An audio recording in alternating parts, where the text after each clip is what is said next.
Today we're going to learn how to apply the distributive property to create equivalent expressions.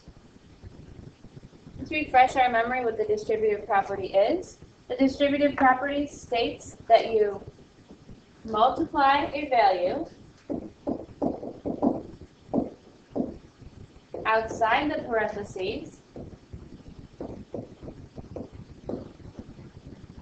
by each value inside the parentheses.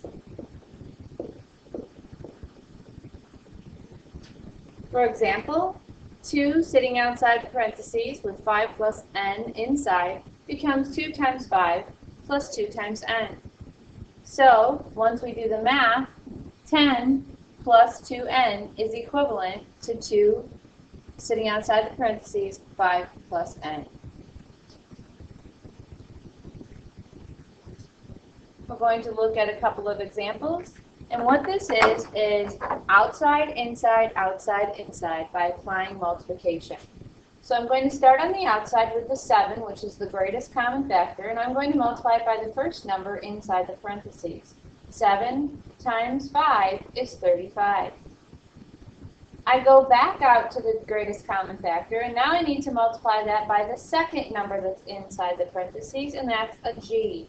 7 times g becomes 7g. You have now created an equivalent expression by applying the distributive property. 35 plus 7g is equivalent to 7 parentheses 5 plus g. Again, we start outside with our greatest common factor of 10. 10 times c is 10c. Just bring down that addition sign. Pay attention to the sign. You will see in the next example it is not addition.